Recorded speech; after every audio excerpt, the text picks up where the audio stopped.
आज के हमारे इस चैप्टर का नाम है धरती को महकाएं। इस काव्य में प्रकृति के तत्व फूल, सूरज, दीपक की बात की गई है। ठीक है। फूल हमेशा मुस्कुराता रहता है। सूरज रोज अपना प्रकाश फैलाने का कार्य करता रहता है और दीपक खुद जलकर जगत को रोशनी देता है। हमें भी किसी भी परिस्थिति में प्रसन्नता से अपना काम करते रहना चाहिए और अपनी धरती को ज़्यादा से ज़्यादा सुंदर बनाने की कोशिश करना चाहिए। ठीक है। जैसे फूलों से हमें खुशबू मिलती है और वो अन्य दूसरे काम में भी आते हैं, पूजा के काम में आते हैं। फूलों का कलर बहुत सुंदर होता है जो हमारी आँखों को अच्छे लगते हैं। फिर सूरज से हमें गर्मी मिलती है, रोशनी मिलती है। दीपक से भी हमें रोशनी मिलती है। उसी तरह ऐसे इन लोगों से हमें शिक्षा लेके मतलब क्या करना चाहिए, हमें भी अच्छे अच्छे काम करने चाहिए। वही बात इस कविता में भी बताई गई है। ठीक है। अब आगे ये कविता मैं आपको सुना रही हूँ और इसके जो थोड़ा सा अर्थ है वो भी आपको बताऊंगी, है ना। बगिया के फूलों को देखो कैसे खुश खुश रहते हैं। आंधी हो पानी हो चाहे सबको हंस हंस सहते हैं। सूरज की किरणों को देखो रोज धरा पर आती हैं। अंधकार को दूर भगाकर सारा जग चमकाती हैं। ठीक है। मतलब बगिया के फूलों को देखो, मतलब हम बगिया बाग बगीचे में जो फूल लगे होते हैं उनको हम देखें और ये देखो कैसे वे खुश रहते हैं, हमेशा हंसते हुए रहते हैं। चाहे आंधी आए, जोर से आंधी आए, या पानी भी जोर से बरसे, बारिश जोर से बरसे, या फिर गर्मी तेज़ धूप हो, फिर भी वे क्या है, हंसते रहते हैं, है ना। फूल हमेशा हंसते ही रहते हैं। चाहे बारिश आए, तूफान आए या गर्मी पड़े, फिर भी सबको हंस हंस सहते हैं, सबको हंसते हुए सहते हैं। सूरज की किरणों को देखो रोज धरा पर आती हैं। अंधकार को दूर भगाकर सारा जग चमकाती हैं। देखो अब फिर बाद में ये सूरज के लिए कहा गया है कि सूरज की किरणों को देखो जो रोज़ धरती पर आती है ना। रोज़ सुबह सूर्य उदय होता है और रोज़ आता है, फिर वो क्या करता है, अंधकार को भगा देता है और सारे जग को चमकता हुआ बना देता है ना। सूरज की रोशनी से अंधकार भाग जाता है ना। ठीक है। अब आगे है, दीपक को देखो कैसे यह हरदम जलता रहता है। अपना अंतर जला जला कर रोशन जग को करता है। अब यहाँ पर ये दीपक है, यहाँ पर दीपक आपको दिखाई दे रहा है। तो दीपक क्या करता है, वह जलता है, फिर भी जलकर क्या करता है, लोगों को उजाला देता है, अपने मन को जलाता है और जल जल कर भी वह दूसरों को रोशनी देता है। मतलब उसके जलने पर भी रोशनी उत्पन्न होती है। ठीक है। फिर आगे है, आओ हम भी इसको ऐसे बनकर जग में अपना नाम कमाएं, अच्छे सच्चे काम करें और सारी धरती को महकाएं। फिर आगे ये बोला है कि जैसे दीपक, फूल, सूरज, ये सब जो अच्छे अच्छे काम करके धरती को रोशन कर रहे हैं, जगमगा रहे हैं, वैसे ही हमें भी अपने अच्छे अच्छे कामों के द्वारा धरती को महकाना चाहिए, है ना। फिर आगे अब ये कविता इतनी प्यारी सी है, इसको एक बार आप फिर से पढ़ो अपने खुद से और फिर बाद में इसका अर्थ जैसे मैंने समझाया वैसे समझो। और ये अभी आगे देखो, ये शब्दार्थ दिए। धरती माने भूमि, ठीक है। अंधकार माने अंधेरा, दीपक माने दीप, हरदम माने हमेशा, महक माने सुगंध, रोशन माने महक माने सुगंध, रोशन माने उजाला, ठीक है। अंतर माने हृदय, है ना। अंतर माने हृदय या दिल से जो अंदर हम बात सोचते समझते हैं वो अंतर माने अंदर, ठीक है। अब ये जो है क्वेश्चन आंसर थोड़े से दिए, ये एक्सरसाइज है इसकी। इसमें दिया है अंदाज अपना अपना, मतलब ये जो पंक्तियां हैं इसको फिर फुल पूरा लिखना है। ये थोड़ा छोटा लिखा है। यदि सूरज न निकलता तो ये जो छोटे बच्चों के मन में ये विचार आता है ना कि ऐसा होता तो क्या होता, आप बार बार एक प्रश्न करते हो ना सभी से, वैसे ही यहाँ पर दिया है। यदि अगर सूरज नहीं निकलता तो, यदि बगीचे में पेड़ चलते रहते तो, यदि दीपक बोलता तो क्या होता, यदि पेड़ पौधे न होते तो क्या होता। तो ये जो पंक्तियां हैं इनको हमें बाद में लिखना है, ठीक है। अब ये है प्रश्नों के उत्तर। आपके आसपास में कौन कौन से फूल दिखाई देते हैं, आपने फूल तो जानते ही है ना, कितने प्यारे प्यारे फूल होते हैं। तो वो आसपास आपके फूल दिखाई देते होंगे, तो कौन कौन से फूल दिखाई देते हैं। प्रकृति के तत्व कौन कौन से हैं, प्रकृति से हमें क्या क्या से मिलता है, ठीक है। फिर ये जोड़ मिलाइए, जोड़ मिलाइए माने मैचिंग करना है। अब यहाँ पर दिया है फूल, सूरज, दीपक, मानव। तो फूल के साथ क्या मैच हो रहा है यहाँ पर? फूल क्या करता है? खुशबू देता है ना। फूल क्या करता है? खुशबू देता है। फिर सूरज, सूरज क्या करता है? उजाला भी देता है, गर्मी देता है। तो यहाँ पर क्या लिखा है? गर्मी देता है, ठीक है। फिर दीपक, दीपक क्या करता है? अंधेरा हरता है ना।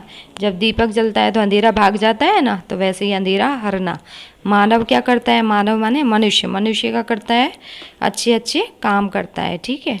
अब ये दिया है, नीचे दिए गए शब्दों के समानार्थी शब्द कविता में से ढूंढकर वाक्य प्रयोग कीजिए, ठीक है। रवि माने सूरज होता है, तो इसको हम ऐसे लिख सकते हैं, सूरज पूरब दिशा से उगता है, ठीक है। फिर भूमि माने धरा, धरती, धरती पर बहुत सारे, धरती पर सुंदर सुंदर फूल खिले हैं, है ना।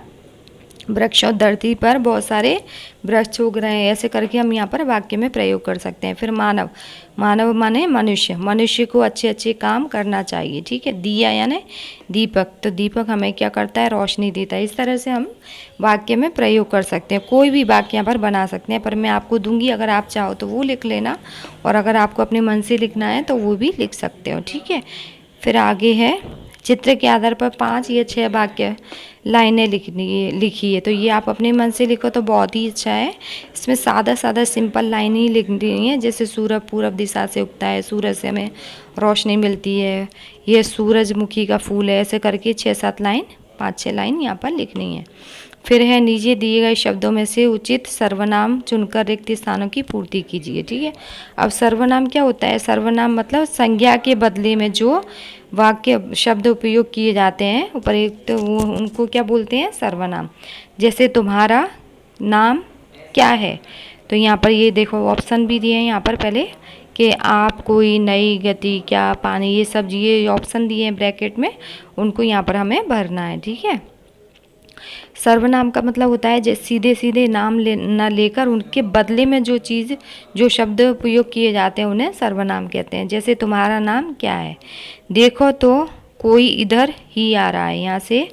फिर आगे, खाने के लिए कुछ तो दे दो, बहुत भूख लगी है। मैंने अपना काम पूरा कर दिया। फिर है आगे, आगे क्या है? आप कहाँ जा रहे हैं, ठीक है। इन ब्रैकेट में से यहाँ पर ये शब्द भरने हैं, ठीक है। ये आप बुक में ही लिखना, ये भी पंक्तियाँ आपको बुक में लिखना है। ये आपको यहाँ पर छोटा सा वाक्य बनाना है, तो ये भी आपको बुक में ही लिखना है, ठीक है। और फिर ये जोड़ी मिलाइए, ये भी आपको ये बुक में ही यहाँ पर ही करना है। बस ये जो ये बाकी अंदाज अपना अपना, ये पंक्तियाँ वो, और ये प्रश्नों के उत्तर आपको नोटबुक पे लिखना है, ठीक है। ये इसमें ही करना है, ये भी इसमें ही करना है, ये भी यहाँ पर ही करना है, ठीक है। इसको भी बस ये सब यहाँ पर ही करना है। फिर प्रश्नों के उत्तर लिखिए, ये आपको नोटबुक पर लिखना है। और ये जो है फूलों की पंखुड़ी दिख रही हैं आपको, इसको मैं बता देती हूँ। इसमें देखो जैसे ये करके दिया है। अब ये चांद, चांद से क्या क्या मिलता है? चांदनी मिलती है, किरणें होती हैं, आनंद मिलता है, चांद उगता है तो शीतलता मिलती है, ठीक है। ऐसे ये देखो, जब आप किसी वस्तु का नाम लेते हैं तो उसकी तस्वीर सामने आ जाती है। ज़रा सोचें तो उससे संबंधित और चित्र भी मस्तिष्क में उभरने लगते हैं, ठीक है। जैसे सूरज को देख के हमें क्या क्या समझ में आता है कि सूरज रोशनी देता है, गर्मी देता है, वैसे ही, है ना। अब आगे है, उदाहरण के तौर पर घर, घेरे के भीतर फूल शब्द का नाम लेते हैं, ठीक है। लेते ही पंक्तियों के लिखे भाव सामने आने लगते हैं। आप इसी तरह अन्य घेरे में लिखे गए शब्द संबंधी अन्य शब्द सोचकर पंक्तियों में लिखिए। वो शब्द, दूसरे शब्द उससे रिलेटेड ही, उससे संबंधित ही हम यहाँ पर दूसरे शब्द लिखने हैं, ठीक है। वैसे अब ये धरती है, तो धरती पे क्या क्या होता है? प्राणी होते हैं, सागर, समुद्र, जंगल, पर्वत, है ना, पेड़ पौधे, ये भी पेड़ भी लिख सकते हैं, ठीक है। जंगल में ही ये पेड़ पौधे भी आ गए, जंगल लिख दिया है तो, ठीक है। फिर है वृक्ष, वृक्ष में क्या क्या होता है? डाल होती है, तना, फूल, पत्तियाँ, फल, फूल नहीं लिखते तो फल भी लिख सकते हैं, कुछ भी लिख सकते हैं, है ना। तो ये इस तरह से आपको ये बुक में ही करना है ना। बाकी फिर है समान प्रास वाले शब्द पढ़िए, ये नहीं करना है। निम्नलिखित शब्दों का वचन परिवर्तन करके वाक्य में प्रयोग कीजिए। जैसे वचन परिवर्तन मतलब सिंगुलर से प्लूरल बनाना। जैसे लड़का दिया है तो यहाँ पर क्या करना है? लड़के। पंखा दिया है तो पंखे। आँख तो आँखें। किताब तो किताबें। पौधा पौधा एक हुआ, पौधे माने ज़्यादा, पेंसिल माने एक और पेंसिल माने ज़्यादा। फिर ये आपको नोटबुक पर लिखना है, ठीक है। ये वचन परिवर्तन करने वाला, ये आपको नोटबुक पे लिखना पड़ेगा। फिर आगे है काव्य पंक्तियों को पढ़कर उनका भावार्थ लिखिए। भावार्थ माने इसका अर्थ, जैसे मैंने आपको अभी कविता पढ़ी और सुनाई ना, उसी तरह से आपको इसका अर्थ नोटबुक पर लिखना पड़ेगा, ठीक है। दीपक को देखो कैसे यह हरदम जलता रहता है, अपना अंतर जला जला कर रोशन जग को करता है। आओ हम भी इंसान बनकर जग में अपना नाम कमाएं, अच्छे सच्चे काम करें और सारी धरती को महकाएं, ठीक है। आप खुद कोशिश करो इसको लिखने की, बाकी तो बाद में मैं आपको ये सब दूंगी ही, फिर भी आप अपने मन से लिखो तो ज़्यादा अच्छा ही है। दिए गए संकेतों के संबंध में जानकारी प्राप्त कीजिए। यहाँ पर ये देखो, ये यहाँ पिक्चर देख के हमें अपने आप ही पता चलता है कि ये पाठशाला की उसको संकेत कर रहा है। फिर ये चिकित्सा प्लस का निशान जो है वो चिकित्सा का बताता है। ये पेट्रोल पंप का चिन्ह है, ये सार्वजनिक टेलीफोन का, ठीक है। इसमें कुछ नहीं करना है आपको, ये सब आपको ये नोटबुक पर भी लिखना है, ठीक है। ये सारे क्वेश्चन आंसर और ये सब मैं आपको व्हाट्सएप पे डाल दूँगी, ठीक है।